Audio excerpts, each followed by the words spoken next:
Hello students, I hope you all are doing well at your home. You all are safe, your family is safe, and please listen to your parents whatever they tell you, okay? So, coming back to our topic, we were discussing history chapter 1, the medieval period, and this is video number 3. Before proceeding to the topic, I have received some queries regarding video number 2. I have received some questions from the students who have not understood a particular question or a particular topic. So before proceeding to sources of information, let me first address those queries and then we'll be doing this. And let me tell you, I'm very happy to see that you all are taking active participation in this video classes and sending me your queries which you are not able to understand. So let me address those queries first. Okay, so first question that I received was, a student did not understood how did political stability led to an increase in trade. Okay, so there was a question from a student who could not understood how did political stability led to increase in trade. Yesterday in my video number 2, I told you that with the coming of the Mughals, when they provided us political stability, it led to an increase in trade. Now the question is how? See, what do you mean by political stability? Political stability means a stable government. Here by government, I don't mean the government structure as we have today. I'm talking in terms of history when it was ruled by the king. So, when there is a stable government, when there is a stable kingship, there will be unified laws and policies. Now, when there will be a proper structure of laws and particular policies in a particular kingdom, it will give a healthy environment for trade to happen. This way, when trade will start happening in a particular period, when people will start doing business with other territories, it will lead to an increase in trade. So clear? Clear this question? How did political stability lead to an increase in trade? I am repeating it once again. Political stability means stable government. When there will be unified laws and policies in a particular kingdom, it will help the kingdom to flourish the trade because it will help them to do trade within their region or the region outside that territory. Clear? Now the second question was, what did Hindustan stand for in medieval times? Okay. So the second question that I received was, what did Hindustan stand for in medieval time? In video number 2, I told you the way we understand Hindustan today is not the same as it was understood in medieval times. Yesterday we were discussing about some scholars who had different meanings for the word Hindustan in their own language. Like I told you about a Persian scholar, a Persian chronicler. For him, Hindustan meant only that region which was under Delhi Sultanate. When we talk about Babur, for Babur, Hindustan meant the geography and the natural vegetation of the subcontinent. So in this question, how you have to write is, you have to write, listen very carefully, you have to write the word Hindustan is different in today's era from how it was understood in the medieval times. For example, different scholars in medieval times perceived Hindustan as that territory which was under Delhi Sultanate. Another example is Babur. For Babur, Hindustan meant the geography and the natural vegetation of the subcontinent. Clear? So these two queries were there. I hope I have addressed your queries and you have understood that. Another thing, there was a confusion that in which copy you have to do the assignment, right? So all the assignment that I'm giving you after the video classes, you have to do it in your classwork copy. Like in video number 1, I gave you one assignment. You will write assignment 1. You will write those questions. You will write the answers. In video number 2, I gave you assignment 2. You will write assignment 2. You will write the questions. You will write the answers. Is it clear? Shall we move forward now? Sure? Good. Now, today we are going to cover the sources of information. See, our history. How do we learn history? History, everybody knows, is the study of the past. But how do we study that past? That study is done through some information which has been gathered from that time. That information we are going to discuss here. Basically, there are two sources of information which tells us about the medieval period. Those sources are archaeological sources and literary sources. In today's video, in video number 3, we are only going to discuss about the archaeological sources. This literary sources we will be discussing in video number 4. Let us only discuss the archaeological sources. I hope you all are having a copy with you. Please make this flow chart the way I have made it here. Please make it in your notebook. Write down sources of information. This is the chapter name you all have written. Write down this subheading, sources of information. Write down, written. Then you write sources. Make this flow chart. First is archaeological. Second is literary. See, now we are going to discuss what are archaeological sources of information. The archaeological sources are those material evidence like architecture, paintings, coins, inscriptions. Archaeological sources are the material evidence which gives us a detailed information of that particular period. Here we are discussing about the medieval period. So these are those sources of information which tells us about the medieval period. Clear?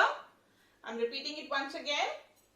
I told you there are two sources of information, that is archaeological and literary. Archaeological sources are those sources of information or those material evidence which gives us a detailed information about the particular period. And some of the archaeological sources are architecture, paintings, coins and inscriptions. Now I am going to tell you what are these sources of information. Okay? You all have written this? Good. Very good.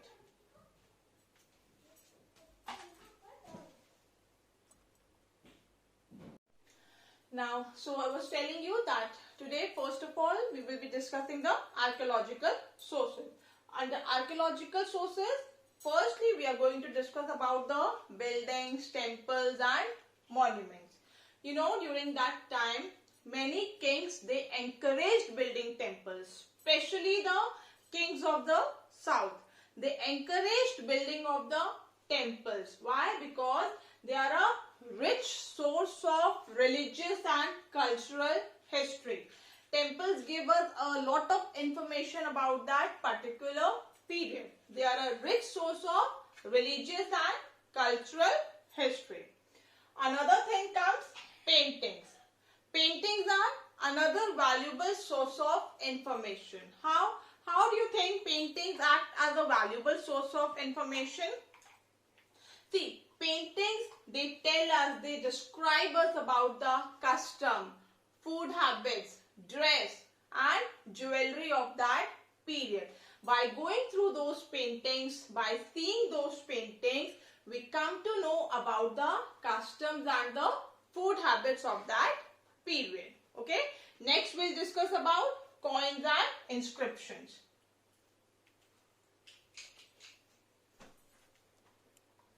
So next important archaeological sources is the coins.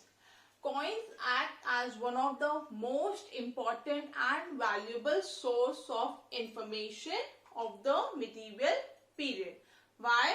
Because they give us a detailed information of the dates of the important political events that happened during that period. Understood? See, I'm telling you once again, listen. Coins act as another important source of information for the medieval period because they tell us about the dates of the important political activities that happened during that period. Clear? Next comes the inscriptions. Inscription, another important source. What are inscriptions, by the way? I'm sure you have done inscriptions in class 6. A general idea? What are inscriptions? Yes? The inscriptions, they are the writings which are engraved on some hard surfaces like metals, rocks, pillars, such type of hard surfaces in which writings are engraved. Those are called inscriptions. Clear? Inscriptions are clear? Now, why inscriptions are important? Because inscriptions give us the details of the evidence. They act as the evidence of the activities of the king of that period. Clear? Inscription acts as an evidence of the activities of the king of that medieval period. Clear?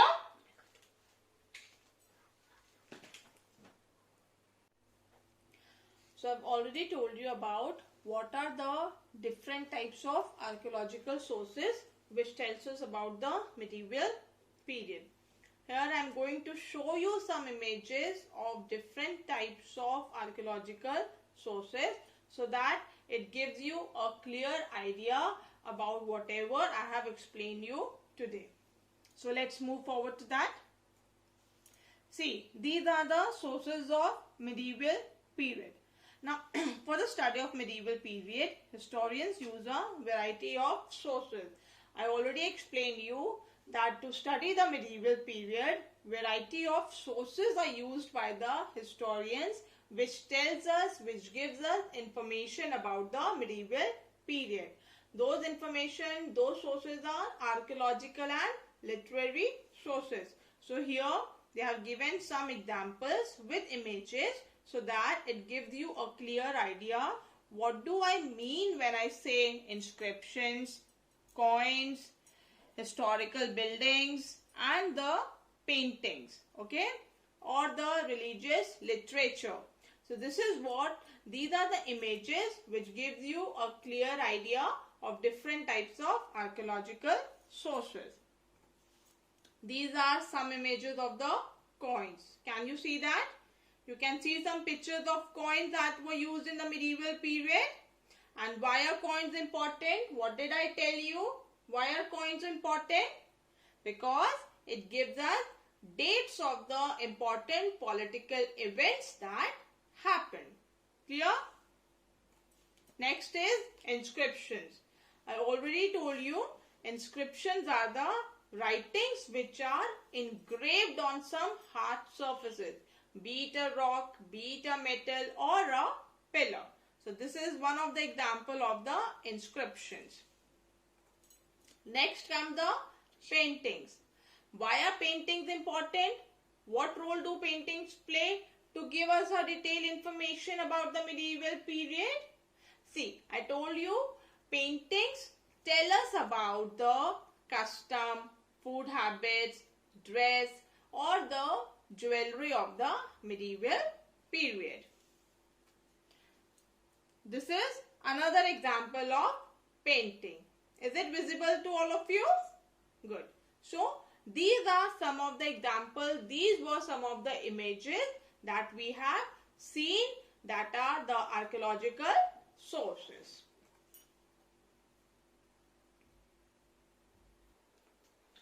Now, we have seen those images. We have studied about the archaeological sources. Now, I am giving you a short assignment. This also you have to do it in your classwork copy only. As you had written assignment 1, assignment 2, now you will be writing assignment 3. You will be writing these questions and you will be writing the answers of these questions.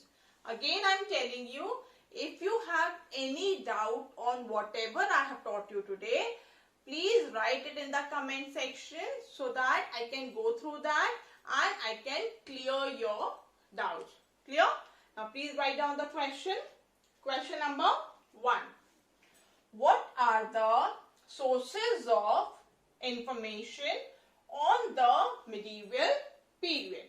This is your first question, in which you have to write the different sources of information which tells us about the medieval period. What are the sources of information that we have done today?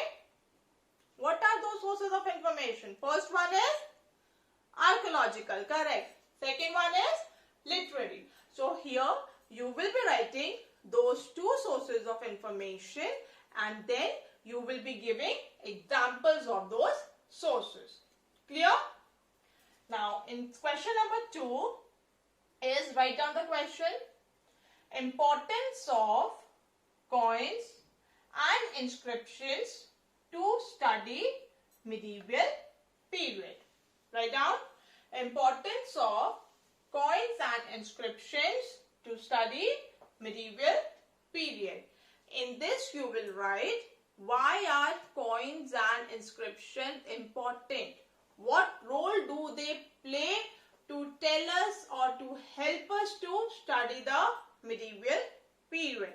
I told you, I had repeated it twice. I told you why are coins important when I was explaining through this whiteboard and when I was showing you the images. I told you the importance of coins and inscriptions. So those importance you have to write in point wise in this question. Clear? So these two questions you have to do it in your assignment. Do it by today. Don't keep it pending for the other day. I have given you, complete it before you get your assignment number 4. Once again I am telling you, if you have any doubt, please let me know. I will solve that doubt of yours. Till then, take care and be safe.